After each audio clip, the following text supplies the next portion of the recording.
How Easy You Are to Need by Delimeful. Warning for graphic descriptions of violence, mild blood, minor violence, bears, the animal kind, not the gay kind, misunderstandings, suicidal thoughts, self-hatred, codependency, and angst with a happy ending. Chapter 1. Winter. When the humans showed up, it was winter. It took Virgil a shamefully long amount of time to realize, wondering about the odd scent on the breeze until he passed the abandoned house on the edge of his territory. It was a small but well-built cabin, one that he'd attempted to shelter in during past winters before realizing that it was laced with supernatural deterrents. He'd dismissed it as an old hunter hideout, seeing as it hadn't been touched in years. Naturally, it was now lit from within, a wisp of gray smoke curling from the chimney. Virgil moaned lowly, already tired of the situation. Winters were always hard, and this one especially so. He could already envision any number of possible catastrophes that could result from confronting the trespassers in his weakened and vaguely malnourished state. He turned away, stalking back into the woods. It wasn't worth the trouble. A week later, he found himself stumbling into the clearing, half dead with cold. It hadn't been planned. He'd been struggling to keep moving, keep the blood pumping within him, knowing that stopping in such a heavy storm meant he would never get back up. He'd underestimated the season, and now he was paying the price. The lights of the cabin caught his eye, a distant warmth, and he wandered towards it with a limping gait. Getting seen by humans might just mean a more merciful death at this point. He looked like a normal wolf, if a bit oversized, so they probably wouldn't be able to tell he was a shifter, right? He paused at the edge of a halo of light cast out by the window, nervous, but he could already feel the warmth emanating from the house. He slunk closer, circling the house until he found the vent opening to the crawlspace. Hunters were paranoid, always keeping unexpected escape routes built into their hideouts. He braced himself and then shifted with low cracks of bone and flesh. This close to the full moon, it ached like sore muscles, but not as bad as the cold stung at his now human body. Gritting his teeth, he quickly dug his nails into the wood surrounding the metal grate and tore it out, ignoring the splinters he surely now had. Task done, he shifted back as quick as he could and waited for an agonizing moment, listening for any signs that he'd been heard. Nothing. Satisfied, Virgil belly crawled into the space under the house, just barely managing to fit at his height. From there, it was just a matter of finding the warmest spot and recovering for a few hours. Thankfully, the floor space extended to where the fireplace crackled merrily. Unfortunately, the occupants of the house were seated in the same room, and his acute hearing in this form meant that he could hear their conversations loud and clear. He sighed lowly and settled in, struggling to ignore their chatter. And chatter they did. Over the course of the next few hours, he managed to discern each human's name and identify which one was talking based on dialogue alone. There were 3 of them, unless they had a 4th mute roommate who they never acknowledged. The first, and loudest, was Roman. He spoke arrogantly, full of bravado and thrilling tales of daring-do, like a pampered prince on a white horse. Virgil couldn't help but huff occasionally, certain that certain aspects were exaggerated, but his nicknames for the others were a riot. Since the others seemed less keen on returning fire, Virgil vowed to mentally dub him Princey. The second was Patton. He was the friendly type, fondness for the other 2 clear in his voice every time he made a bad joke at them. The gaps in the stories were always filled by his various noises of reaction, gasping and humming at all the right parts. He even occasionally commented on the cruelty or kindness of a certain act, regardless of if the hero or the villain was the one committing it. The third, and by comparison the quietest, was Logan. He kept his voice so measured that sometimes Virgil had to strain to hear it. And he did, because Logan's commentary was always either rather informative or brutally popping Princey's bubble. His words were often blunt, but the way he delivered them made Virgil think that he didn't really intend to be rude, he was just honest. They must have known each other for a long time, because there was little abrasion in the way they poked fun or chimed in to stories they had been present for. It was a sort of easy camaraderie, the kind that Virgil never had as a literal lone wolf. He wondered absently if humans had packs. Maybe he would have had one if he hadn't been turned. Somewhat melancholy, he curled up and tucked his head against his paws, dozing to the sound of the idle conversation above him. When he woke, the storm had finally settled into a light drift of snow, and the house above him was quiet and still, the heat faded. He lay there for a long moment with chill in his bones, considering breaking into the house and getting rid of the intruders while they lay vulnerable. They were only 3, and in his current state the odds were in his favor. He should just be done with it. Humans ended up a threat, always. Instead, he crawled out and made his way silently back into the woods to hunt. It was too troublesome to kill them, that was all. Being a lone wolf suited him, he reflected as he returned to the cabin the next night, because if he had packmates they would surely tease him relentlessly for being so soft. Still, the sounds of the humans above and the warmth of their hearth made sleeping easier than it had been in ages, and with a clear head hunting became easier. He figured that alone was reason enough to allow them to remain here, even if only for the season. It didn't have anything to do with the fondness they spoke to each other with, or the lack of harshness he'd come to expect from humans. Nothing at all. After all, he knew that even if they were kind to each other, such a courtesy wouldn't be extended to him. He was familiar with the routine. The moment one of them spotted him, the tenuous peace would shatter, and they'd be after him, vicious and cunning as humans always were. It had been that way back when he was a pup, too small to be a threat, and he wasn't fool enough to think things would change when he was a full-grown wolf. That didn't mean he couldn't take advantage of their presence until then, though, and he found that with each day he learned more about the trio. Patton loved to bake, but would often get distracted if drawn into conversation by one of the others, going by the burnt smell he woke up to on more than one occasion. Roman sometimes stayed up later than the others, unusually quiet, apart from the constant, frantic scratching of pen on paper. Logan? Well, Logan seemed to love the stars, Virgil thought, as he returned one evening to find the cabin lights off and the 3 of them laying down on a blanket under the sky. They were silhouettes in the dark, and he didn't dare get close enough to see them properly. But he could hear Logan's voice, reciting tales of his own for once as he pointed out constellations. He was sorely tempted to lay down at the edge of the woods, fall asleep to those sounds he'd been listening to for weeks now, but these humans were so exposed, out of their protected house, flat on their backs. Virgil couldn't even tell if they had weapons with them. In the middle of monster territory, it was a dangerous move.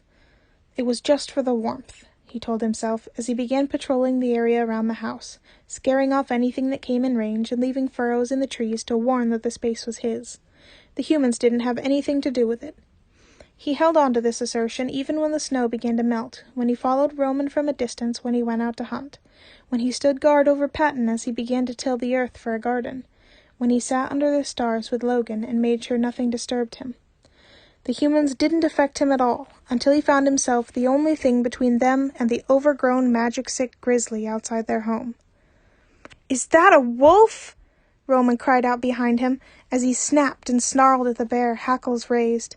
It was stupid to try and take it down without a pack, especially with the crystals growing from its back and the wild, rabid look in its eyes. Normally he'd be running to find the highest ground until it got tired and left, especially so close to the new moon, but behind him Patton whimpered, and he felt another surge of anger at the sound. His scream had been the only thing that called him here in the first place, and he'd still been too late to keep the grizzly from taking a swipe at the human's leg before he rammed right into it. He chanced to look over his shoulder, seeing Logan pressing cloth to the injury with one hand and winding Patton's arm around his shoulders with the other. Roman had an enchanted blade out, alarm written all over his face, and he wavered as though he wasn't sure who was the bigger danger. At least he hadn't figured out Virgil was a shifter yet. The momentary lapse cost him, and he took a swing from one of those huge paws head-on. Spots dotted his vision as he was knocked to the side, and he forced himself back to his feet, ignoring the way something seemed to have snapped on his right side. The bear was ignoring him now, small beady eyes back on the 3 humans, and Virgil felt an unprecedented protectiveness flare up in him. A growl building in his chest, he dove for the bear's neck, latching on and tearing at its chest with his hind legs. It rose up on 2 legs, baying and clawing, but Virgil continued to tear at its throat until a particularly harsh shake threw him off. He could taste blood in his mouth, but rolled right back up, adrenaline muting all his pain, and let out an unearthly howl as he moved between the bear and the humans once more. The grizzly hadn't come away without damage either, though, and its breaths came out rasping and wet. It seemed to suddenly decide that the reward wasn't worth the risk, as it gave one last growl before turning and going in search of easier things to kill. In Virgil's forest. Shit, Virgil thought, his form trembling with exhaustion. I should go deal with that. He managed a few shaking steps forward before collapsing, and as if to make everything perfectly worse, his wolf form slipped away like water through his fingers. He struggled to push himself back up, his mind screaming that he was going to be killed, but everything was so heavy and unresponsive. A glint of light caught his eye, and he turned his head slightly to see Roman a few paces away, sword still in hand. A throaty moan left him, more animal than human, and he let his head drop, craning his neck to look out at the forest.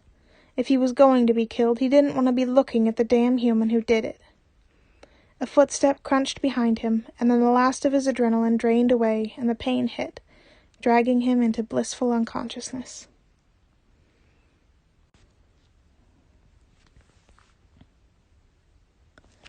How Easy You Are to Need by Delimeful. Chapter 2. Spring. Virgil woke up surrounded by warmth and the smell of sugar. It was nice for the few moments it took him to realize where he was and what had happened to get him there. He peeled his eyes open, ignoring the way his whole face felt like a bruise, and found himself in a small living room, propped up by a bunch of pillows and nearly smothered in blankets. His gaze darted around, uncomprehending. He'd expected a cell at best. Really, he hadn't expected to wake up at all. What possible reason could these people have for keeping a shifter around? If they felt bad killing him for whatever reason, they should have just left him to bleed out and return to the soil. That was the terrifying and relentless way that nature worked. Not that he'd cared about the life cycle when he'd seen Patton injured. A low sigh made him freeze, and he slowly turned his head to see there was, in fact, a human in the room. Patton was curled up in a cozy armchair, a worn storybook sliding off his lap, and one leg tucked up against him. The other was laid straight out on a footrest, the pant leg rolled up and the skin bandaged thoroughly. Virgil stared. Were these humans insane, leaving one of their injured in the same room as the strange wolf? He abruptly realized which form he was in, looking down at his pale flesh, and all the pieces clicked into place. With a sword like his, Roman was a hunter, and there was only one reason hunters kept monsters alive, as he knew personally. His breath quickened, head becoming foggy with panic. He had to get out of here. As though summoned by the rebellious thought, he heard light footsteps from down the hall. He tore out of the blankets, scrambling to his feet, and noting with mild hysteria that he was wearing soft, button-up pajamas. Patton blinked blearily, looking up at him with confusion. "What?" The footsteps sped up at the noise, and Virgil grabbed Patton's arm, yanking him out of the chair and in front of him as another human appeared in the hall's threshold. Roman, surprisingly with his sword sheathed. He wouldn't need it yet, though, would he? Patton stumbled on his weak leg, and Virgil kept his face stone-cold as he shifted his leg to subtly support the man's weight. "What? Huh?" Patton asked, and Virgil wrapped an arm loosely around his throat, claws hovering above the skin in lieu of an answer. "Don't take another step," Virgil instructed, trying to keep the shake from his voice as he watched Roman take in the situation. "Or I'll bite him." The human's face darkened instantly, as he had expected. Humans never took well to their own being turned. "Let Patton go." Virgil barked out a sharp laugh, eyes wild. "Not a chance." Patton shifted awkwardly on his foot. Kiddo, you don't have to." "Stop talking." Virgil cut him off, not wanting to hear the fear, disgust, faux sympathy in his voice. He couldn't afford to let himself soften. "I'm going to move to the door, and you're coming with. Or else." I can't walk on this leg. Sorry, kiddo." Patton apologized sheepishly, as though he wasn't being held hostage. Shit, how was he supposed to keep him from injuring his leg further without giving away that he was supporting him? Virgil froze up for a moment too long, and then Roman took a step forward, and he knew his bluff had failed. "Look, it's okay. Just—" Roman started, advancing, and was cut off by the click of the door handle as Logan stood in the hallway, firewood in his arms. A way out. Virgil didn't waste a second, shoving Patton at Roman, who naturally dove to catch him, before charging at Logan head-on. The man blinked, startled, and then sputtered as Virgil knocked all the wood out of his arms, before ducking around him and out the door. There was shouting behind him, but he was already running, ignoring the burn of his wounds until they went numb. Unfortunately, numbness didn't make for good sprinting. It felt like barely no time at all before he went sprawling, hitting the ground and his vision briefly blacking out. Once he awoke, everything seemed to hurt 10 times worse, and it had begun to rain. He forced himself up on hands and knees, crawling to the shelter of the nearest thick tree trunk. He longed for the warmth and comfort of his wolf form, but he knew better than to shift, not when he hadn't gotten far enough to be truly safe, not when they could come to reclaim him at any moment. They could track him down, kill him, but he wouldn't give them what they wanted. Time passed, his vision occasionally darkening, and then he blinked, and another human stood a few paces away. He squinted, wondering which one of them was sent to finish him off. "Salutations," Logan said, crouching to be eye level with him. Virgil didn't speak. "You're going to bleed out if you don't shift back or get those wounds treated." That, at least, got a hoarse chuckle out of him. "Nice try, buddy." Logan stared at him expectantly for a moment longer, and then sighed. "I'm going to pick you up and walk back to the house. I am aware that you panicked and would like to reassure you that we don't mean you any harm. Quite the opposite, really." Virgil didn't believe it for a second, and when Logan leaned forward, he bared his teeth. To his surprise, the human simply ignored the threat, wrapping his arms around his shoulders and the underside of his knees and lifting him in one motion. He twitched, and Logan stopped moving. "I do not want to drop you. Please don't move. We'll be back at the cabin shortly." Virgil didn't respond, too busy staring at Logan's neck, inches away. The human started moving again, as though he wasn't holding a monster right next to the most vulnerable part of his body, as though Virgil couldn't lunge forward and tear out his trachea as easily as he'd attacked that bear. And he was right, wasn't he? Because Virgil couldn't. He should. He really should, even if it took harnessing the spite and fear building within him as a last act of defiance, even if just to hurt them the way they were going to hurt him, to vent how unfair it was that he saved them and ended up captured. He should close the gap between them and ruin Logan's life the way his had been ruined. But he wouldn't. Even imagining the act made everything in him recoil, because despite everything, he still wanted his humans to be alive and happy and together. He wanted Logan to see the stars, and Patton to see his garden's first harvest, and Roman to finally be satisfied with the composition of his songs. He wanted them safe, even if it meant getting rid of a threat like him. As Logan approached the clearing, he wondered absently if this was what having a pack felt like. It was certainly a bittersweet feeling. Patton and Roman were out on the porch. The former sat on the edge of the stairs, and the latter wearing a groove into the wood with his pacing. Virgil could see his hand resting on his sword-hilt, white-knuckled, and felt an astonishing lack of fear. They both looked up as Logan approached, eyes zeroing in on Virgil. "Logan!" "Specs, is he—" "He's conscious, but many of his wounds are reopened. We'll need the first aid kit again." Logan's voice slipped away along with Virgil's grasp on consciousness, and he was out again. When he woke for the second time in the cabin, Roman was there. He was once again laid out on the couch with mounds of knit blankets tucked around him. It was startling how different these humans treated him compared to the last hunter. Maybe they figured they'd get more flies with honey. He shifted, and Roman's head turned at the movement, looking down at him with a surprisingly neutral expression. He was sat on a throne-like chair next to the couch, and his sword was laid across his legs. He followed Virgil's gaze down to it. "Don't worry, this is for Patton, not you," he told him, lips turned up at the edges, and Virgil snapped out of his groggy state as though he'd been hit. "Patton? Why would— Oh no." He leaned forward, trying to convey the honesty of his next words. I didn't bite him. He's not turned. Please don't kill him." It was Roman's turn to reel back, eyebrows raised. No, I know, it was just a joke. Patton has been trying to hover over you all day, and he needs to be off his feet to recover. He's not— I wouldn't— He sighed, holding up a rag that Virgil hadn't noticed in his other hand. "I'm just cleaning the blade, on my honor." Virgil settled back into the couch, injuries stinging. "Oh." There was a long pause in which Virgil steadfastly didn't make eye contact. "I don't know how much you remember, but you've been sleeping for around 3 days, not counting your brief escapade," Roman said. "How are you feeling?" Virgil stared at him for a long moment. Was he serious? Bad. Roman's face fell, but anything he was going to say was cut off by Logan entering from the hall, holding a tray of empty dishes. He paused and then nodded at the two of them. "Good to see you awake," he said, passing them by to enter what Virgil assumed was a kitchen. "Give me 1 moment and I will check your injuries.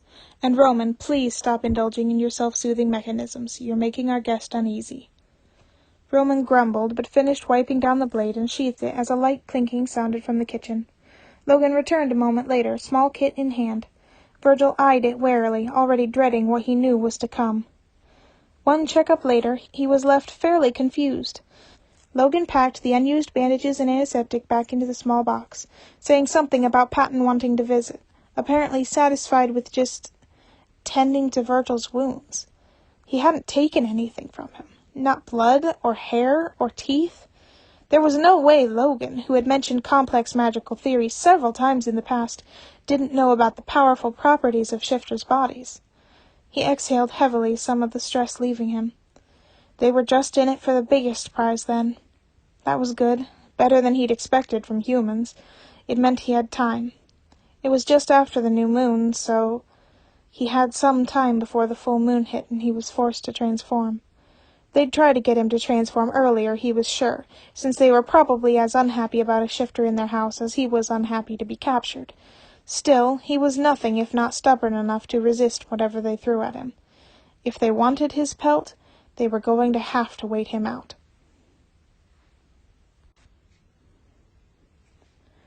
How Easy You Are to Need by Delimeful. Chapter 3. Summer. For the next few days, Virgil drifted in and out of consciousness. His body needed rest badly, especially when it was so injured, but fear wouldn't let him forget where he was, keeping an iron grip on his mind. He was restless, waking periodically to check his surroundings, make sure they hadn't grown tired of his stubbornness enough to cage him yet. For the first day, he only saw Roman and Logan for brief spurts of time, but upon the next morning Patton had returned to his spot on the plush armchair with no explanation. It was as though he had never been held hostage at all, and whenever he caught Virgil's gaze on him, and he somehow always caught him, he would offer the shifter a bright smile, one he could see no lie in. He never responded, but Patton didn't seem to take offense. He generally didn't, Virgil recalled from his nights under the floorboards, but he certainly hadn't thought the courtesy of forgiveness would be extended to him. That was the strangest part, the casual acceptance, and the most difficult to figure out. The three of them would eat their meals in the living space, settled onto the floor or the chairs around the couch, conversation as easy as if there wasn't a monster laid out 3 feet away from them. He was their fourth mute roommate, watching them with narrowed eyes when they weren't looking, and ignoring all subtle and not-so-subtle attempts to draw him into conversation. It was hard. He'd spent ages wondering what it would be like to be up there with them, human and safe and pack. It was just an impossible dream. But sitting here, in the room with them, made something in him yearn to reach out, let himself be tricked into false comforts. He struggled to repress it because, well, if he was going to die, he might as well take advantage of their pitying kindness, right? Still, he managed. A kernel of bitterness was shored up in his throat, a reminder of what was to come, a reminder that this was as cruel a death as any, maybe crueler than letting him die from his wounds. At least that would have been quick and easy. He was pretty sure the humans weren't being intentionally cruel. They couldn't have known how attached he'd gotten, how badly it would hurt to be faced with their larger-than-life presence directly and still know how the story would end. Still know that they were trying to catch him off guard, make him shift so they could kill him and take his pelt. No matter how many times he told himself that it was for the best, that he understood why they were doing it, that he was a risk to their safety, that kernel of bitterness remained lodged there, a sound like the smallest voice wishing things were different. It wasn't fair, but neither was life. So it went. With that dreary mindset driving him deeper into hopelessness, it was no wonder he caved when he did. It was Patton that ultimately got him, which he could have predicted. He woke up as soon as his mind registered something moving around him, and instinctively snarled, flashing his teeth, still considerably sharp in human form, and jolting upright to take in his surroundings. The soft human was frozen in surprise, the edges of a knitted blanket in his hands. It had already been on his lap when he started drifting off earlier in the night, so it seemed Patton had simply been trying to pull it up to cover more of him. Virgil recoiled back into himself immediately, scanning the dark room for other humans with regret swelling at his throat. Stupid, stupid. He knew better than to snap at one of them. He was going to get himself tortured. I'm so sorry, Patton whispered, mindful of the quiet atmosphere around them. Virgil stopped short, confused, and watched as the human flapped his hands around like errant moths, always stopping short of touching him. I didn't mean to wake you up. I should have thought before I... Oh, gee, I'm sorry, kiddo. What? Virgil said hoarsely, too loud in the stillness of the night. And then before his mind could catch up, why aren't you scared of me? Patton initially looked delighted at his voice, but then he registered the words, and his hands dropped slightly, an uncertain look crossing his face. Afraid of you? Kiddo, I'm not a child, Virgil snapped, voice low but distinctly laced with a defensive growl. I threatened your life a couple of days ago. You shouldn't be treating me like this. Like a house guest, like someone he cared about. Mr. Wolf, Patton said seriously, you saved my life just a few days ago. Don't you remember? If it wasn't for you, I'd have come away with much worse than a scratch.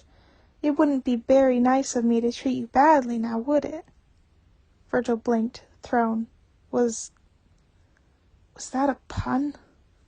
Patton grinned, all soft edges and rounded teeth, and his hands flitted over to Virgil's side.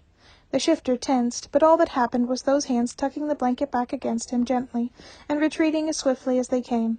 The human gave him a thumbs up, and when he simply stared back, bewildered, Patton whispered a "good night," before vanishing from the room as well. The complete lack of fear from the man was astounding. First Logan, now Patton as well? Was he losing his edge or something? Did they somehow not realize he was a dangerous monster? He was left alone with his racing thoughts, and by the time morning light broke through the window, he believed he had it figured out. The kindness, the care, the lack of blood or skin harvesting, it wasn't a trick to lower his guard. It was a form of gratitude for saving one of their small pack. The humans couldn't afford to let him live, but they didn't want to leave such a life debt unpaid either. Making his last few weeks comfortable was as close to a compromise as they could manage. The bitter colonel softened slightly, the ache in his chest soothed by the hope that he'd get a taste of real pack living after all. It wouldn't all be fake. He could let himself accept this. His concession felt worth it when he got to see Roman's face, dumbstruck as he began to shoot back the nicknames he'd been building a repertoire of all this time. Patton didn't mention their late-night encounter, but he did slip him a sugar cookie. It was sweet and soft in his mouth. They took his sudden willingness to speak to them in stride, and before long they were laying it on thick, asking his thoughts and opinions on all sorts of things. He was still quiet most of the time, fatigue draining his energy, but they didn't seem to mind. There was a space for him in their conversations, one he hadn't noticed before. Naturally, it was in one of these comfortable conversations that he slipped up. It was a conversation about the stars, one where they made a game of remembering which hero went to each tale. Logan was banned, of course, from doing anything but offering obscure hints, since he was the one who told the stories in the first place.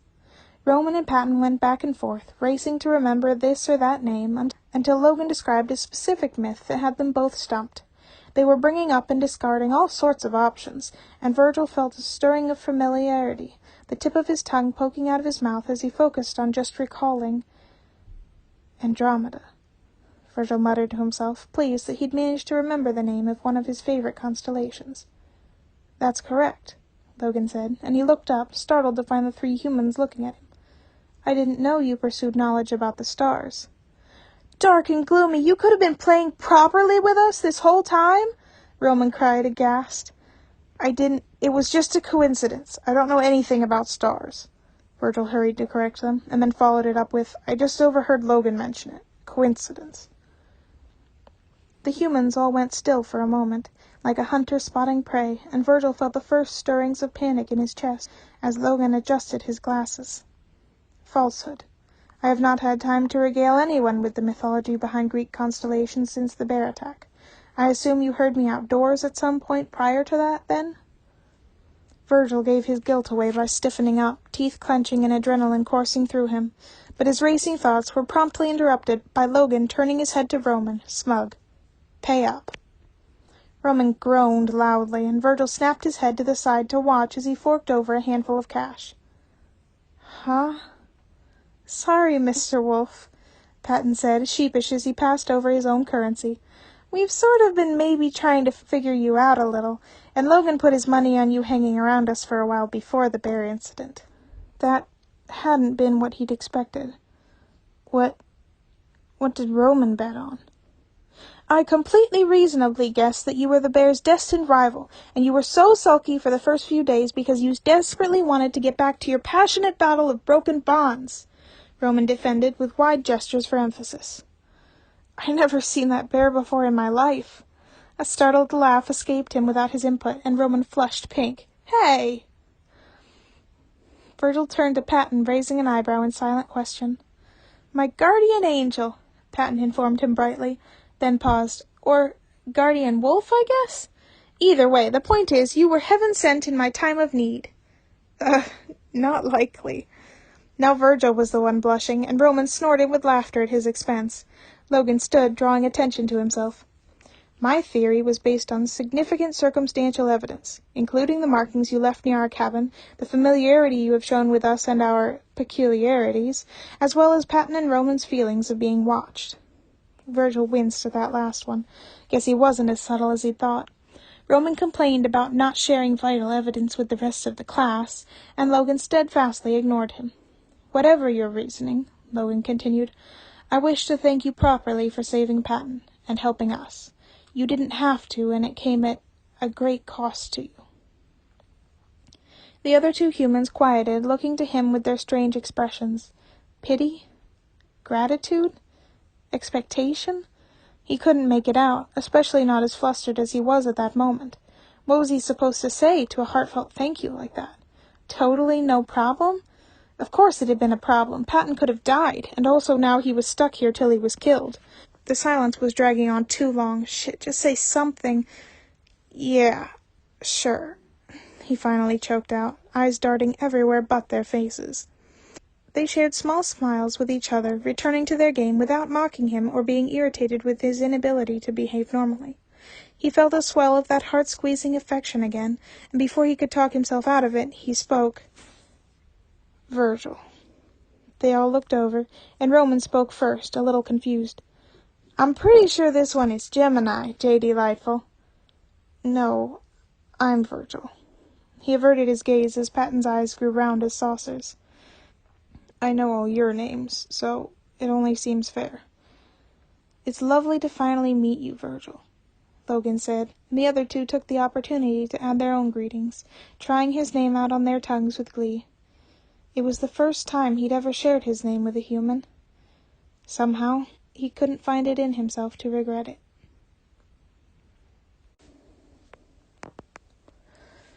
How Easy You Are to Need by Delimeful.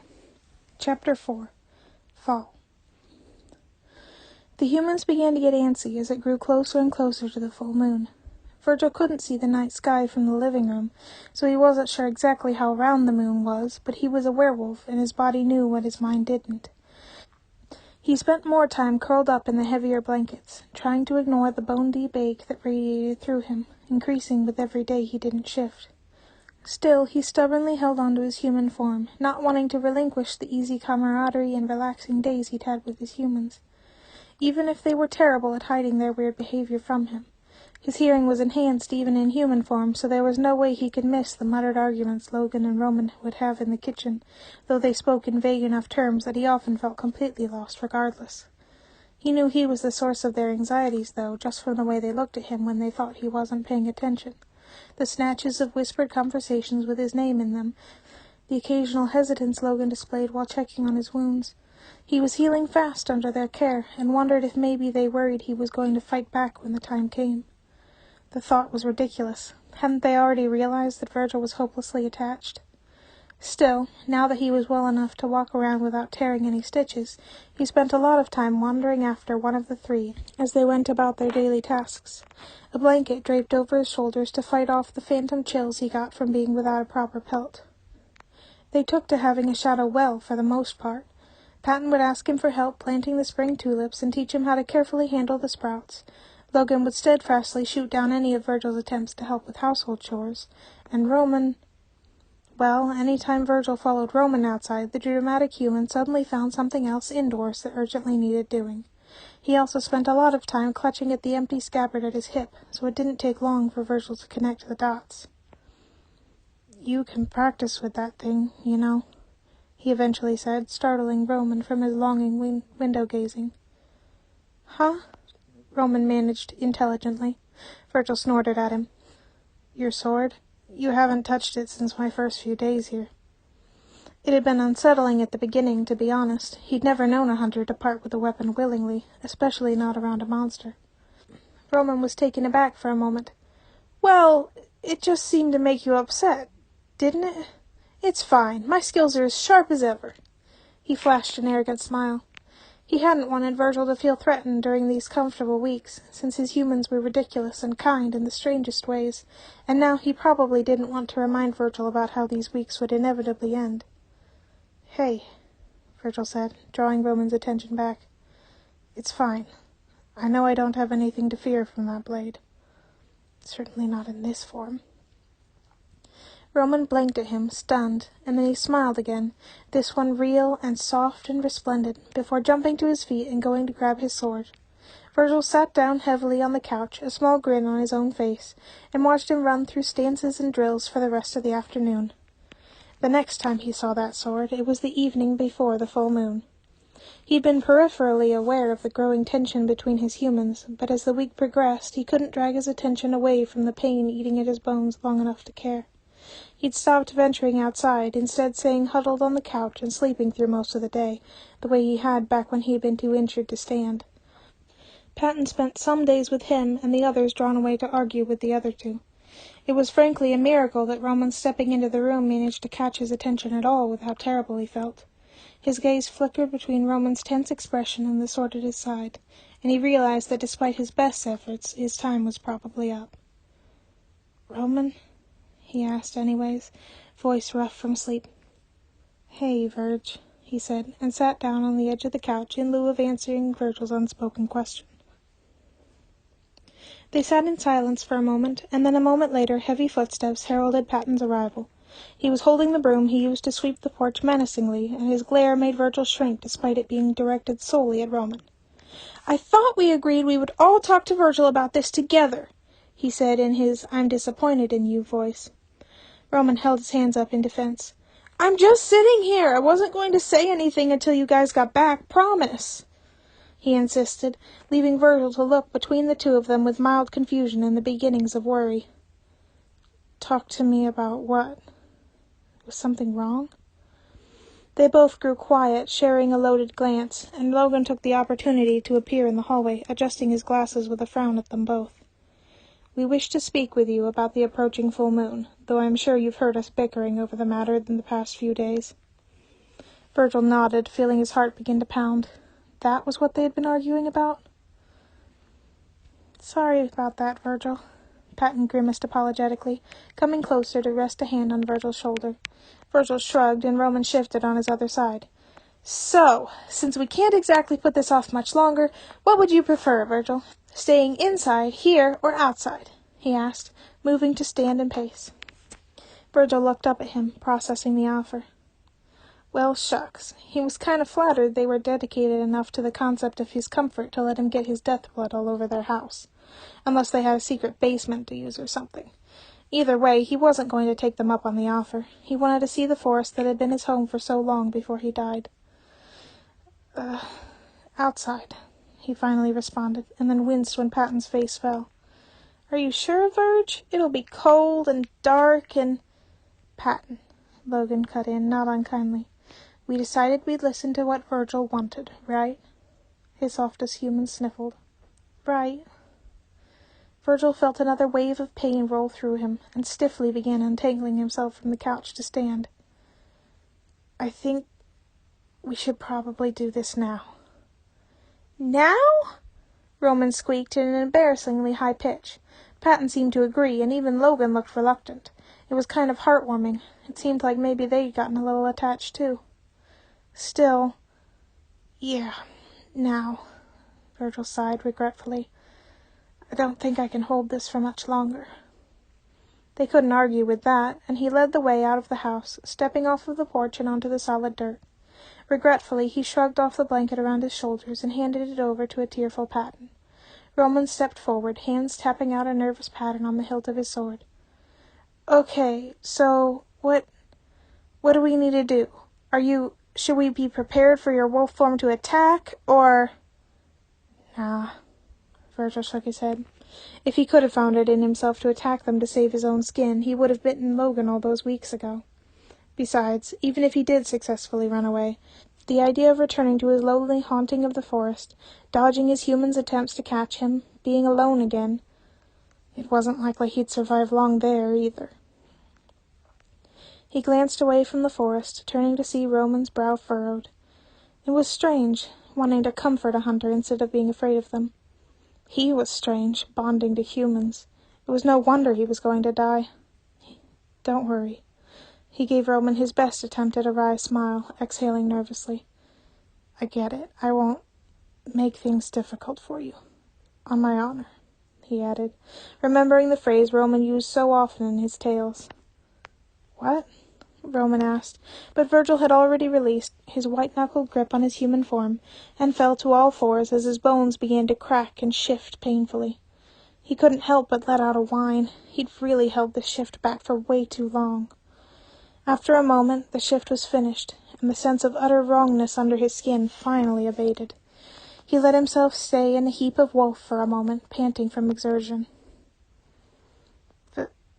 Virgil? He huffed once and then got to his feet, shaking to settle his fur. Whoa! Roman jumped back, alarm lining his shoulders, hand back to his sword hilt.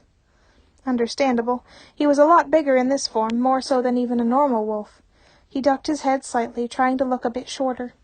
The three humans looked at him with varying levels of wariness, Logan and Patton forced back by Roman's outstretched arms. Hey, Roman said, stepping a little closer. Dark and stormy? You in there? Virgil rolled his eyes, giving him a sarcastic look despite himself. Did he really think Virgil had so little self-control as to lose himself to his wolf form? He wasn't some newly turned. Roman grinned, shoulders dropping a little, and in the next moment Patton was flinging himself at Virgil. Patton! Two voices shouted as his arms wrapped around Virgil's fluffy neck fur. He reared back a little in surprise, and then tapped his nose as gently as possible to his human's head in reprimand. What in the world was Patton thinking, tackling a monster?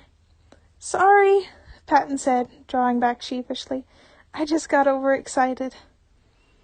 Well, I suppose that answers the question of whether or not he's docile, Logan said dryly, relief in his voice. Roman had gone as far as to draw his sword, looking shaken. At least someone in this group had survival instincts.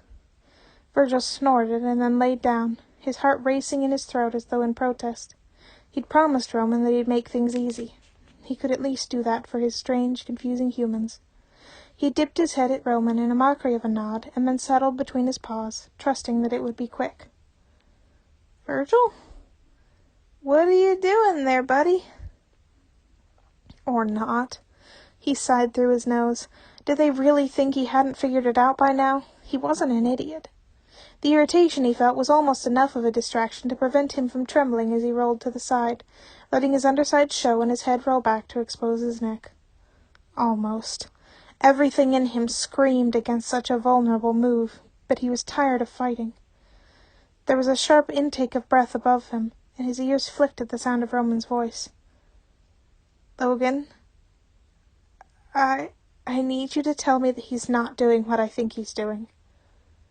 It looks like he's asking for belly rubs, Patton chimed in, making Virgil do a full body twitch of embarrassment. Were they making fun of him?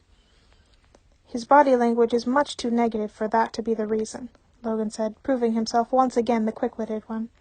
He appears to be waiting for me to kill him. Roman spat as though the words were bitter in his mouth. He thinks we want to kill him. There was a heartbeat-long pause, and then all three of them were talking over each other in upset voices, upending every one of Virgil's expectations. He recoiled back into an upright position despite himself, staring at them with a complete lack of comprehension. What did Roman mean, thinks? Virgil knew what they wanted from him. But What was the point of pretending at this point? What could their goal possibly be? Virgil rose to his feet, pacing back and forth with his ears pinned back against his skull as he tried to block out the clamor. He needed a mouth that could speak human tongue.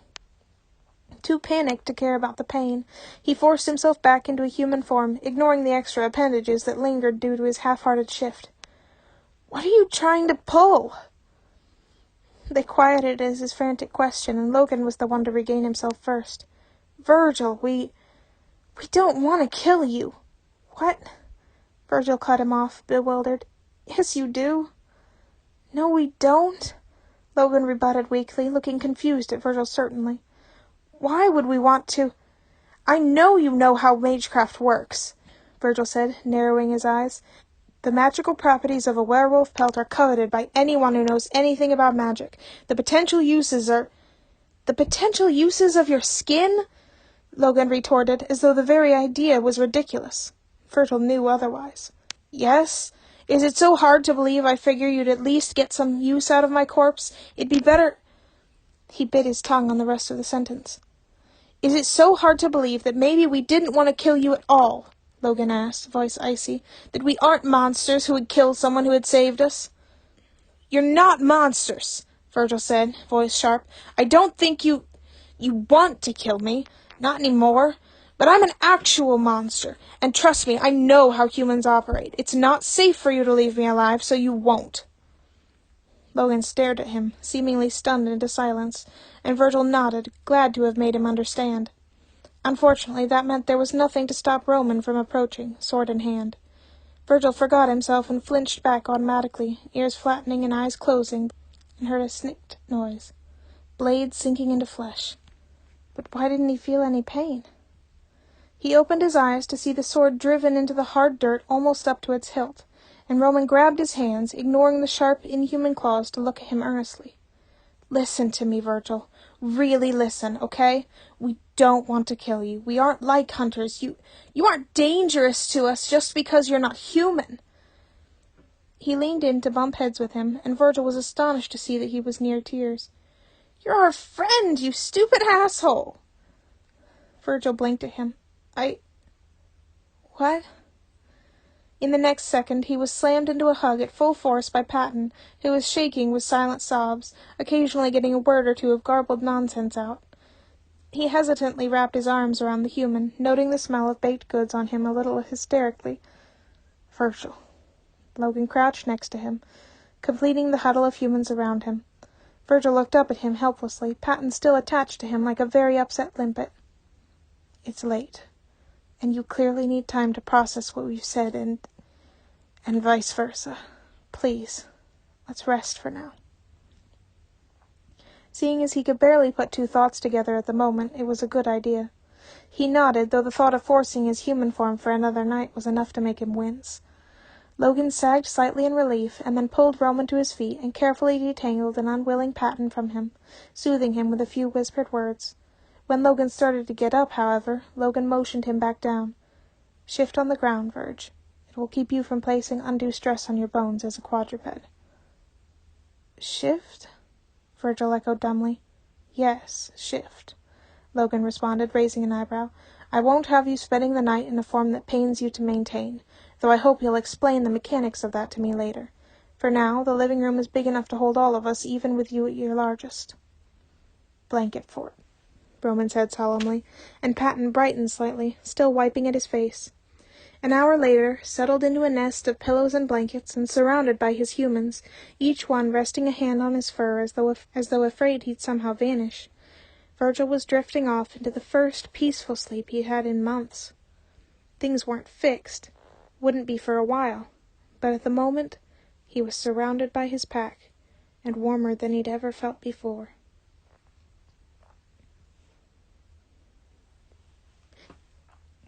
That was the end of How Easy You Are to Need by Delimeful. The link to the fic will be in the description of this video, and also a link to you can find Delimeful or you can find me on Tumblr. Thanks for listening!